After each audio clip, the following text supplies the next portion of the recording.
여러분 안녕하십니까? 자, IFP 2부를 맡은 김일령입니다.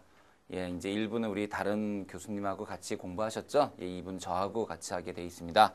예, 이 저하고 할 부분이 좀 재미가 없는 부분일 수도 있어요. 예, 특히 이제 우리 보험 현업에 계신 분들 같은 경우에 야, 이게 뭐냐? 이거 너무 지루하다 그럴 수 있을 거고. 지금 이 과목을 따시는 분들 중에서도 대학생들 분 같은 경우에는 앞부분에 경제학은 좀 쉬운데 뒷부분에 주식이나 이런 건 어렵다 이럴 수 있습니다. 부동산 특히 이제 여러분들이 부동산 많이 어려워하실 것 같은데 제가 최대한 쉽게 설명을 해드리도록 노력하겠습니다. 자, 서로 노력하면 여러분들이 어느 순간인가 자격증을 따고 있을 것 같아요. 그죠? 자, 좋은 생각만 하시면서 좋은 상상만 하시면서 출발해 보겠습니다. 자, 시작하죠. 우선 우리가 거시경제지표라는 게 제1장으로 되어 있는데 1장은 총 7개 파트로 되어 있습니다. 그 7개 파트를 먼저 설명해 드리고요. 그 7개 파트를 우리는 2시간 동안에 공부를 해보도록 할 거예요. 자, 첫 번째가 바로 여러분들 나와 있는 경기순환이에요. 경기순환이라는 게 호경기, 불경기 이런 거 말하는 거예요. 그 다음에 뭐 호황, 불황을 몇 년 만에 겪게 되나 이런 거 그리고 호황, 불황의 변동이 일어나게 되는 원인 이걸 주로 다루게 될 거고요. 두 번째가 이제 경기 판단과 예측, 경기 순환과 비슷한데 지금의 상태가 호황인지 불황인지 앞으로 어떻게 될 건지 그걸 우리가 두 번째 파트에서 공부하게 되고요. 세 번째 파트에서는 성장과 GDP, 예, GDP, GNI 이런 거 공부하고요. 네 번째는 실업, 임금 이런 거 공부하고요. 그 다음에 다섯 번째는 인플레이션과 물가에 대해서 공부합니다. 지속적인 물가 상승에 대한 걸 공부하게 되고요. 여섯 번째는 금리를 공부하고요. 그 다음 마지막으로 일곱 번째는 국제 경제에 대해서, 환율에 대해서, 예, 수출 수입에 대해서 우리가 공부를 하도록 합니다. 뭐 경상수지 이런 게 바로 여기에 나오게 되죠. 자, 여러분 보시면 거의 경제학에서 거시경제 좀 거의 다 들어가죠. 네. 이렇게 여러분들이 공부를 하시도록 되어 있습니다. 그러면 우리는 이거를 두 개로 쪼개서 할 건데요. 우선 그 첫 번째 경기순환에 대해서 같이 공부를 해보도록 하겠습니다. 자, 경기순환이다 그러면 아까 말씀드렸지만 이게 우리가 이렇게 됩니다. 예, 호황, 불황을 반복하게 되죠. 이런 걸 우리가 경기순환, 경기변동이라고 말합니다. 그래서 경기순환이라는 것은 양적 변동, 일정한 주기를 가지면서 보세요. 여기서부터 시작한 게 여기서 끝났죠. 다시 또 이렇게 시작되잖아요. 그래서 여기부터 여기까지를 한 사이클이라고 얘기하는데요. 이렇게 주기를 가지면서 반복적으로 일어나는 것을 말한다. 뭐라고 한다? 경기순환이라고 한다. 자, 경기순환의 국면에는 네 가지가 있는데 호경기, 후퇴기, 불경기, 회복기 이렇게 네 개를 거치게 됩니다. 그래서 호경기는 경기가 점점 살아나는 거고요. 예, 경기 좋아지는 거고요. 근데 호경기 이제 호황기에는 경기 과열로 인한 물가 상승 이런 위험이 있다고 오른쪽에 써 있죠. 그러다가 그러니까 호황기, 후퇴기, 불황기, 회복기 이렇게 돼요. 호황, 후퇴, 불황, 회복. 자, 경기순환의 특징 주기와 진폭이 다르고 하지 마시고요. 다음 거 볼게요. 시차가 존재함으로 됐고요. 경기에 대한 설명으로 옳은 것은 되어 있는데요. 지금 여기 나와 있는 문제들은 이게 정확하게 이 부분만 딱 공부해서 알 수 있는 문제들이 아닌 게 많아요. 그래서 나 왜 공부했는데 이 문제를 못 풀겠지? 그래도 너무 실망하실 필요가 없어요. 대부분의 문제들이 끝까지 다 공부를 해야지 풀 수 있는 문제들이에요. 경기에 대한 설명으로 틀린 것은 경기순환의 구분에는 확장과 수축이 두 개로 나누든지 아니면 네 개로 나누는 것이 있다. 맞아요. 가계 소비 지출, 회사채 유통 수익률은 경기 종합지수 중 선행 종합지수에 해당한다 그랬는데 그게 틀렸어요. 왜냐하면 그거는 후행 종합지수예요. 선생님 어디 있어요? 이게 어디에 있냐면요, 여러분. 이 몇 페이지인가요? 361페이지. 예, 361페이지네요. 361페이지에 보면은 그 선행, 동행, 후행이 나와 있죠. 거기에서 이왕 온 김에 여러분 변경된 사항을 이제 고치고 갈게요. 자, 변경된 사항 고치고 갈게요.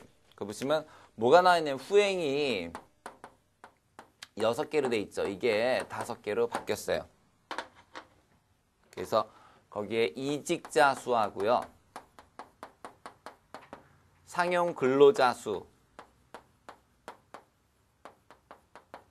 이 두 개가 통계청에서 이걸 두 개를 어떻게 바꿨냐면 상용 임시 근로자 수로 바꿨어요. 그래서 좀 알아두시면 좋을 것 같아요. 뭐 실제로 이게 5개니 6개니 물어보는 문제는 유치하게 내지 않을 거예요. 절대로. 하지만 참고적으로 알아주시고요.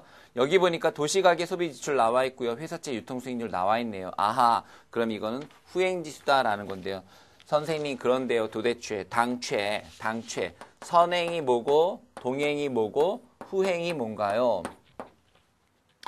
보실래요? 선행에서 하나 뽑아볼까요? 종합주가지수 있네요. 자, 종합주가지수. 종합주가지수가 경기가 굉장히 나쁜데 종합주가지수가 상승하고 있다는 거는 뭘 말하냐면요. 앞으로 6개월 안에 우리 경기가 바닥을 치고 좋아질 가능성이 있다라는 걸 나타내요.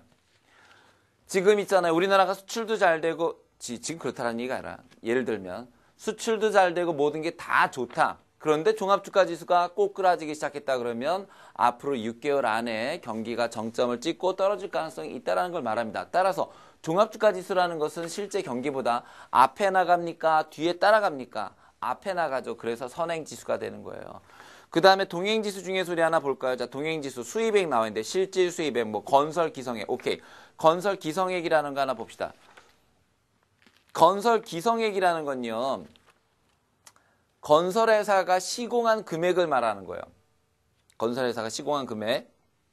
그러면 경기가 좋아지면은 사람들은 경기가 좋아지면 희한하게 건설업이라는 게 참 정책이라든지 국가 정책이라든지 경기하고 굉장히 민감한 업종이에요. 그래서 경기가 좋아지면은 건설 경기부터 좋아지거든요. 그래서 건설 기성 금액이 늘어났다. 그러니까 건설 시공 금액이 늘어났다 그러면 지금 현재 그 건설 시공 금액이 늘어나는 만큼 경기가 좋아지고 있다. 즉 같이 간다라는 거죠. 경기가 좋으면 바로 집을 짓고 경기가 나빠지면 집을 안 짓고 그래서 건설 기성 금액은 동행지수가 되고요.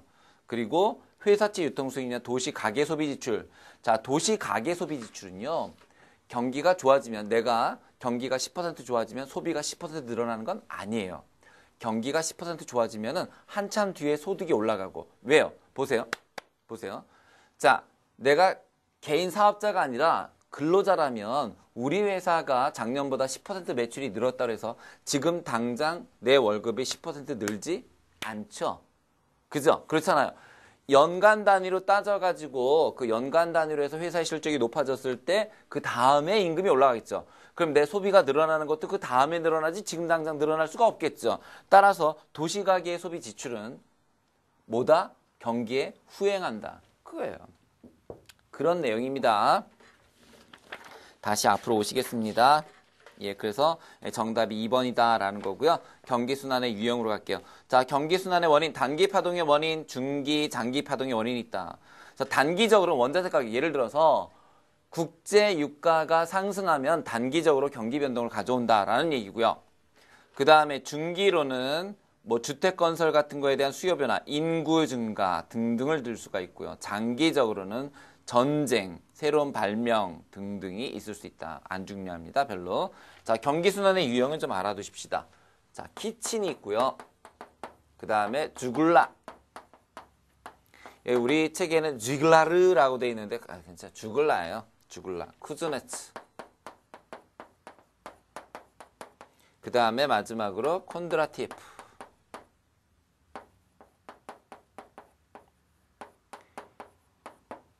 이게 점점 경기 순환의 그 주기가 길어지는 그런 순서대로인데요. 보통 우리가 키친이다 그러면 3에서 5년을 말하고요. 주글라는 10년, 쿠즈네츠는 20년, 콘트라티에프는 50년입니다. 자, 숫자 기억하십니다. 5년, 10년, 20년, 50년, 50, 20, 50. 되셨어요? 네. 그렇다, 쌤, 근데 그거 외우면 뭐해? 앞에 있는 게 어려운데 뭐가 어려워요? 2글자, 3글자, 4글자, 6글자잖아요. 그죠? 그래서 글자 순서대로라는 거죠. 그러니까 주글라르 그러지 말라니까요. 그럼 헷갈리잖아. 그냥 죽을래? 너 죽을래? 너 10년 안에 죽을래? 특히 이 죽을래 많이 나오니까 여러분 그렇게 얘기했어요. 너 10년 안에 죽을래? 키친 죽을래? 자, 부엌은 몇 년마다 바꿔요? 5년마다. 자, 키친 부엌은 5년마다. 너 10년 안에 죽을래? 쿠즈네치 20년, 콘드라테프 제일 기니까 50년. 됐어요. 쌤, 거기에 나머지 내용 모르셔도 돼요. 넘겨보시면 예제 문제에 뭐라고 돼 있냐면은 3번에 보니까 경기 순환의 주기가 10년 내외인 것을 콘트라티에프라고 한다. 콘트라티에프는 50년이었잖아요. 10년은 뭐야? 너 10년 안에 죽을래잖아요. 3번 경기 안정화 정책. 자, 경기 안정화 정책의 이것도요. 간단하게 갑시다. 여러분 이제 여기까지 들으니까 대충 제 강의 스타일 아시겠죠? 그죠? 너무 자세하게 하실 필요 없어요. 여러분들이 학자 되실 것도 아니고 이게 무슨 공무원 시험이라서 고득점자만 합격하는 것도 아니고 이거는 여러분들이 맞아야 되는 점수만 맞으면 합격하는 시험이에요. 제발 즐겁게 가볍게 공부하세요. 너무 막 으악 이러면 떨어져요. 자, 보겠습니다. 그냥 심플하게 가자니까요. 경기가 과열돼 있거나 혹은 경기가 침체돼 있거나 뭐 고민할 필요 없어요. 저 고등학교 때 경제 못했어요. 상관없어요. 예, 저도 잘 못해요. 보세요. 자, 경기가 과열돼 있다, 경기가 침체돼 있다. 이거에 대한 대비책을 찾으라는 거잖아요. 경기가 과열돼 있다라는 말의 뜻이 뭔지 봅시다. 자, 경기가 과열돼 있다. 뭐라는 얘기예요? 돈이 너무 많다. 경기가 침체돼 있다. 돈이 없다. 이거 아닙니까? 쉽네. 네, 쉬워요. 그러면 돈이 너무 많은 게 문제라면 돈을 어떻게 하면 돼요? 줄이면 되죠. 유식하게 갑시다. 통화량을 감소시키면 돼요. 그에 비해서 돈이 너무 적다. 어떻게 하면 돼요? 통화량을 늘리면 되죠. 선생님 정말 죄송한데 저는 통화량을 몰라요. 아이 그럴 수도 있죠. 괜찮아요. 통화량이라는 건 뭐냐면 유통되는 화폐의 량이에요. 유통되는 화폐의 량. 시중에 돈이 얼마나 잘 도니 이런 거예요. 그러면 돈이 많아서 통화량을 감소시켜야 되면 시중에 돈을 뺏어와야 되잖아요. 그럼 봅시다. 자, 통화량을 감소시킬 수 있는 방법들을 찾아봅시다. 우선 첫 번째 어떻게 하면 될까요? 금리를 어떻게 해요? 인상시키세요. 왜요?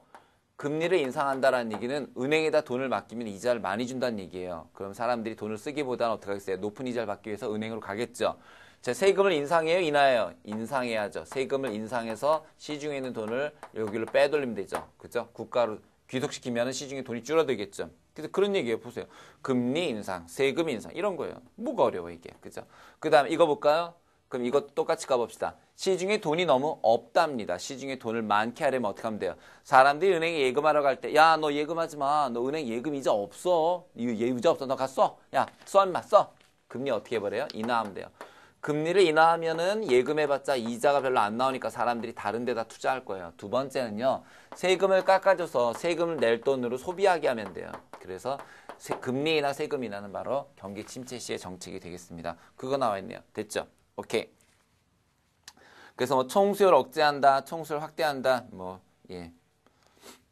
긴축 정책이라는 말은 국가가 소비를 줄이는 거예요. 국가의 소비, 즉 국가가 뭐 댐을 만들다거나 도로를 만든다거나 그런 걸 안 하는 거고요. 확장 정책은 국가의 사업을 확장하는 걸 말합니다.